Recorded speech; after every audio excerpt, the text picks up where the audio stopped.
الحمد لله رب العالمين والصلاة والسلام على رسوله الكريم وعلى آله وصحبه ومن سار على نهجه إلى يوم الدين وسلم تسليما كثيرا أما بعد.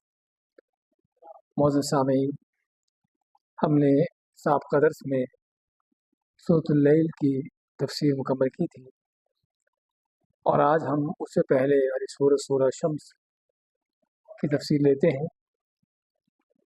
اور یہ صورتیں حقیقت میں جو مکی صورتیں کہلاتی ہیں کہ جس میں انسان کو اس کی حقیقت سے متعارف کروایا گیا ہے کہ انسان کیا ہے، اس کی حقیقت کیا ہے، نیکی اور برائی کیا ہوتی ہے.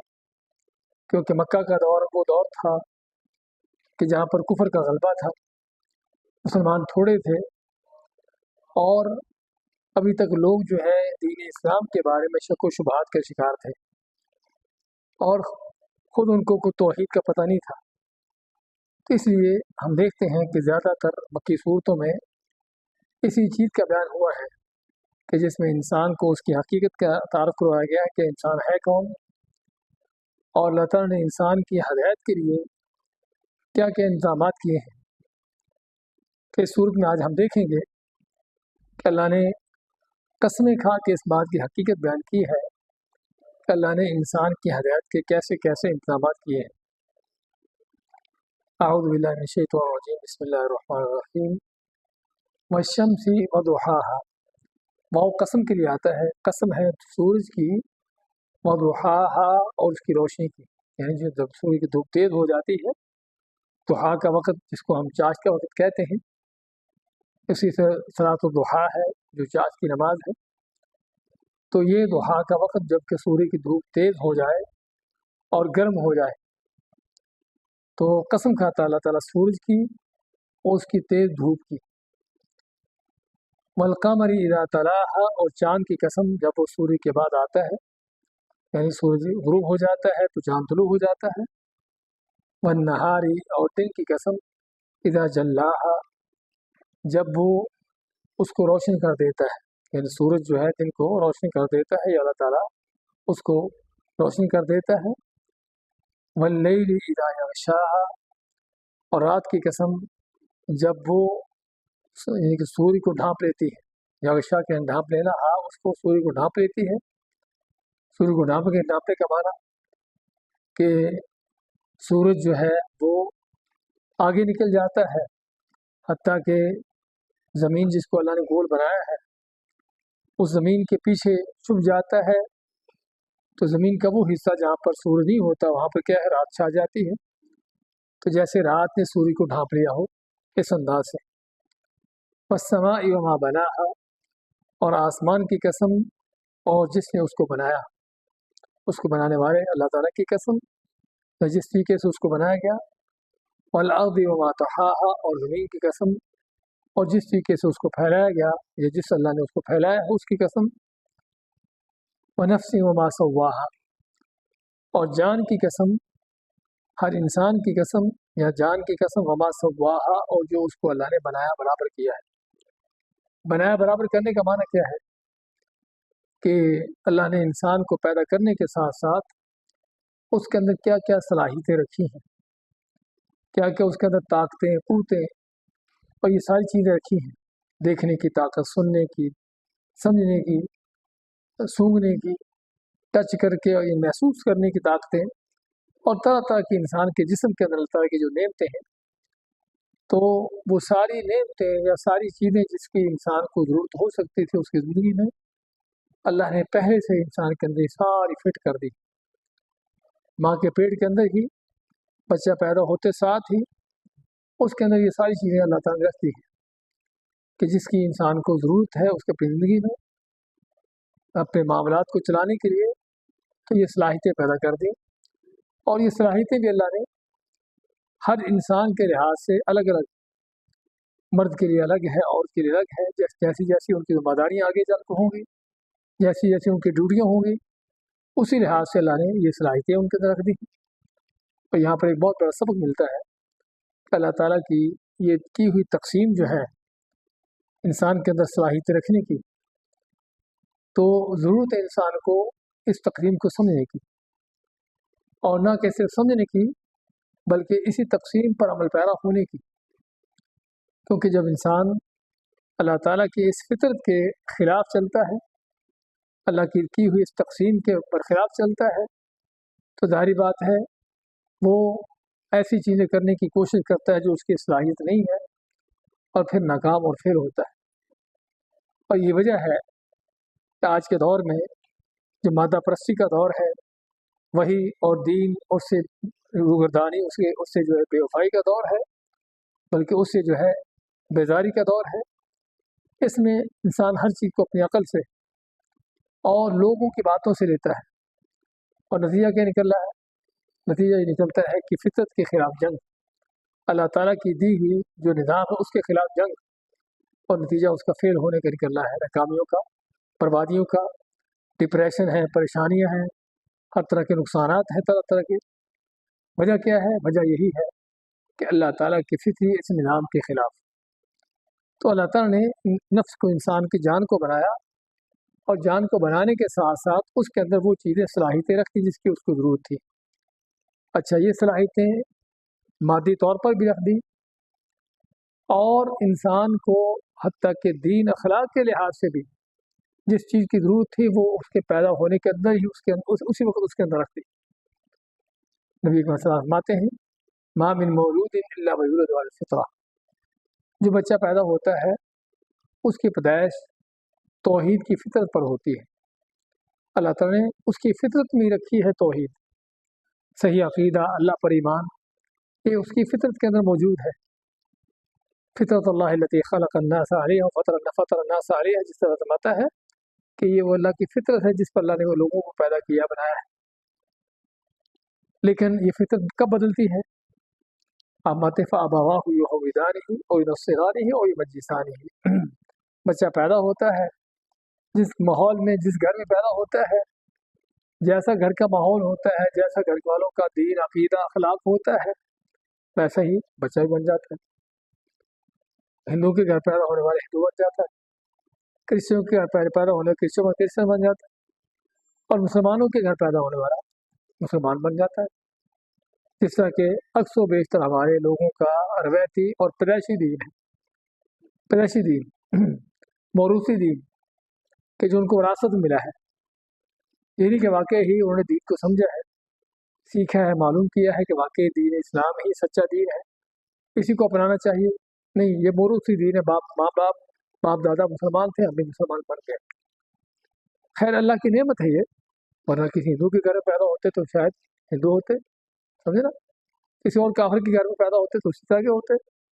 تو یہ بھی اللہ تعالیٰ کا انعام ہے کسی بندے پر کہ اللہ تعالیٰ اس کو پیدا ہی ایسے گھر میں کر دے، ایسے ماحول میں کر دے جہاں پہلے سے ہی دین اسلام ہو، توحید ہو۔ اللہ کا بہت بڑا انعام ہے۔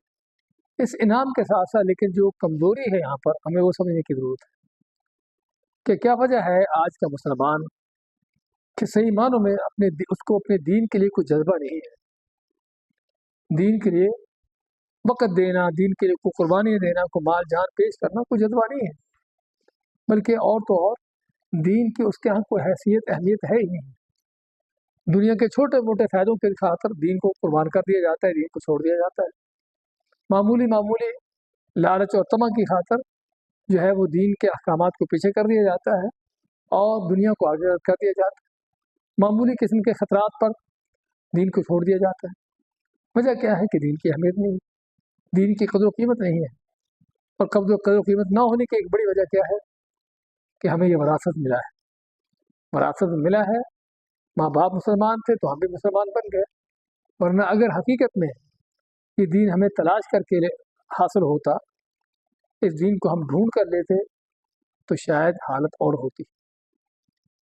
اور واقعی جن لوگوں نے آج بھی صرف ہم صحابہ کرام کی باتیں سناتے ہیں اکثر آپ کو کہ بلال رضی اللہ تعالیٰ عنہ، صہیب رومی اور وہ صحابہ جو دین کی خاطر بڑی اذیتیں اٹھائیں، بڑی تکلیفیں اٹھائیں، کوئی شک نہیں کہ ان کی دین کی خاطر بڑی قربانیاں تھیں، اور اس سے پہلے بھی سابقہ امتوں میں نبیوں کے پیروکاروں کو کس قدر ان کو تکلیفیں آئی سچے دین کو اپنانے کی وجہ سے، گھروں سے نکالے گئے، ان کے خاندان والوں نے ان کے بائیکاٹ کر دیے، ان کے مال و دولت سے چھین لیے گئے، ہر طرح کی تنگیاں اور آج بھی یہی حال ہے.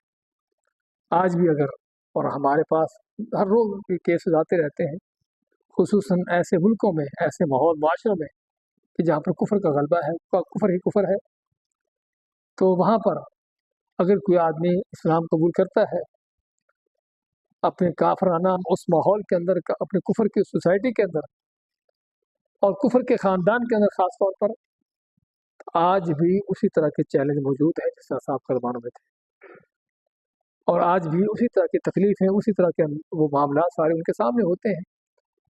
اور پھر ہم دیکھتے ہیں واقعی ہی یہ لوگ جو ہیں، یہ لوگ کہ جو واقعی ہی اسلام کو ڈھونڈ کر حاصل کرتے ہیں، اسلام کے بارے میں ریسرچ کر کے اس کو قبول کرتے ہیں اور جانتے ہیں کہ واقعی سچا دین یہ ہے، پھر ان کا دین پر چلنے کا انداز وہ نہیں ہوتا جو ہمارے روایتی مسلمانوں کا ہے.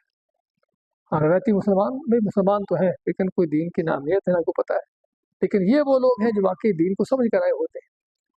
ان کو پھر دین کے ایک ایک حکم پر چلنے کے لیے چاہے وہ جان بھی قربان کرنا پڑے تو ان کے لیے مشکل نہیں ہوتا. بڑی بڑی قربانیاں دیتے ہیں، بڑے بڑے وہ ان کی تکلیفیں اٹھاتے ہیں. خیر، کہنے کا مقصد کہ اللہ تعالیٰ نے انسان کی فطرت کے اندر ہی یہ توحید رکھی ہے، تو نفسی و اللہ تعالیٰ قسم کھاتا ہے جان کی، اور جان کو اس کے اندر جو اللہ نے اس کی اصلاح کے لیے، اس کے جسم کے لحاظ سے، اس کے یعنی کہ روح کے لحاظ سے جو اللہ نے جن چیزوں کی ضرورت تھی اس کے اندر رکھ دی ہے، اخلاق و کردار کے لحاظ سے جن چیزوں کی ضرورت تھی انسان کو سارا کچھ اس کو دے دیا ہے، تو یہ ساری چیزیں انسان کی ودیت میں اللہ نے رکھتی ہے. ہمارے کہ نفسی واسع جان کی قسم، اور جو اللہ نے اس جان کے اندر جو اس کی اصلاح کے لیے ساری چیزیں پیدا کر دی. اچھا، ساتھ ہمارا فَأَلْهَمَهَا فُجُورَهَا وَتَقْوَاهَا، اس جان کو پیدا کرنے کے ساتھ ساتھ ہی اللہ ماتا ہے فَأَلْهَمَهَا. الہام کیا ہوتا ہے؟ الہام کہتے ہیں کہ اس کو الہام ہو گیا. الہام کیا ہے؟ خواب اور ہوتے ہیں. الہام ہوتا ہے کہ کسی کے دل دماغ میں کوئی بات آ جانا، سمجھے نا؟ تو اللہ الہام ہو گیا اس کو. الہام ویسے تو الہام اللہ کی طرف سے ہوتا ہے، انبیاء کے لیے ہوتا ہے، اللہ کے نیک بندوں کے لیے ہوتا ہے کہ اللہ تعالیٰ ان کو بات سمجھا دیتا ہے، ان کے دل دماغ میں کو بات ڈال دیتا ہے کہ چیز ایسے ہے. یہ الہام ہے. اچھا، یہ الہام اللہ مانتا ہے کہ انسان کی پیدائش کے ساتھ ہی اس کے اندر رکھ دیا گیا ہے. اس کو الہام دے دیا گیا. کس چیز کا الہام دیا گیا ہے؟ فجورہا و تقواہا، کہ اس کے نفس کی پرہیزگاری کہاں پر ہے، اور فجور اس کی بدکاری کہاں پر ہے، اور پرہیزگاری کہاں پر ہے، یعنی برا کام کیا ہے، اچھا کام کیا ہے. اللہ نے یہ فرما دی کہ انسان کو جس طرح پیدا کیا، اللہ نے انسان کی جان پیدا کی، جان کو پیدا کرنے کے ساتھ ہی اس جان کے اندر جو ہے اس بات کی بھی سمجھ بوجھ رکھتی ہے کہ نیکی کیا ہے اور برائی کیا ہے.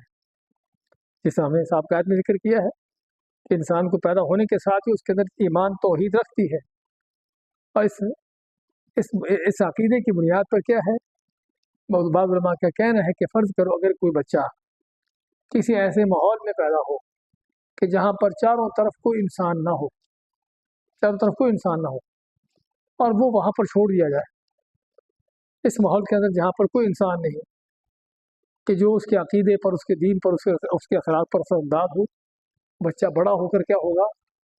بڑا ہو کر مسلمان ہوگا، وہ توحید پر ہوگا. کس لیے؟ کہ یہ وہ فطرت ہے جو اللہ نے اس کے اندر رکھی ہے.